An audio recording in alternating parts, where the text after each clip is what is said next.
Hi, welcome to another Beacon demonstration. Today we'll be looking at how to perform a blank shift reconciliation.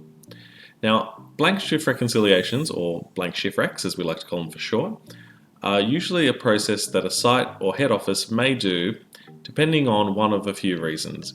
The most common reason is at the end of each month, the store or head office might need to perform a end of month rollover. But if you've performed any form of data entry or you've allowed any form of data to come in with Inbox and Megalink, then you'll need to perform a blank shift reconciliation to allow you to resuspend the Inbox and the Megalink program, and then it lets you run the end of month straight afterwards. Other reasons that we have for this happening is when a site may be closed for a particular day of the week, or even just like a public holiday, they may perform a blank shift rec.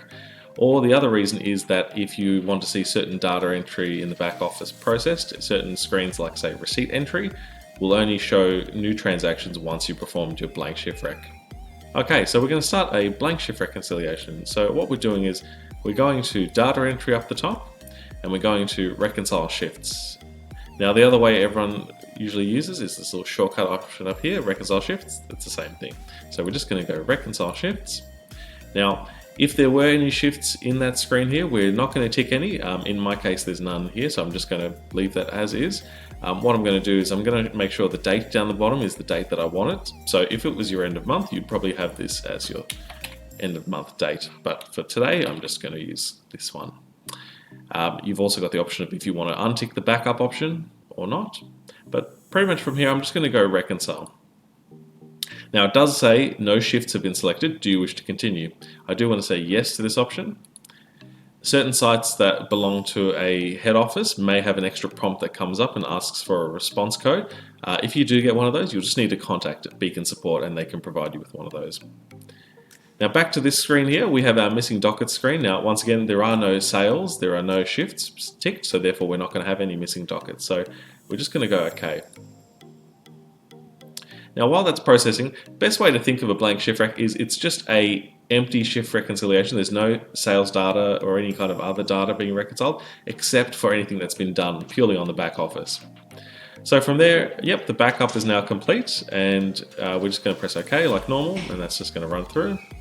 Okay, so we're now on to our Reconcile Adjust Sales screen, which is pretty standard for our normal shift rec. We're just going to purely go OK to that.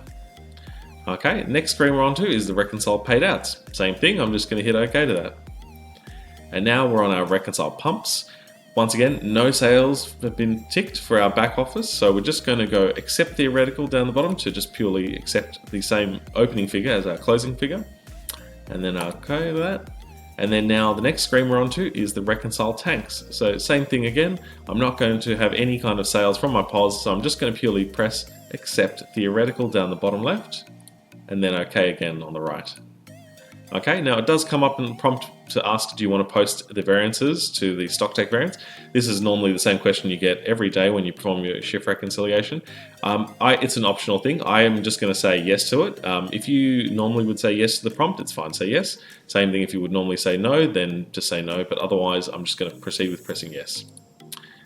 Okay, so this is the second last screen. It's the banking adjustment screen. This is where normally you would adjust your cash and your FPOS figures and whatnot. Once again, there's no actual POS transactions or totals there to reconcile, so I'm just going to press OK to that. If you had performed any form of payment through the back office or any kind of say cash or checks or anything like that, purely just through back office, they would come up here, but once again, because there's nothing been performed, it's just going to come up with 0 figures. So I'm just going to press OK to this once again.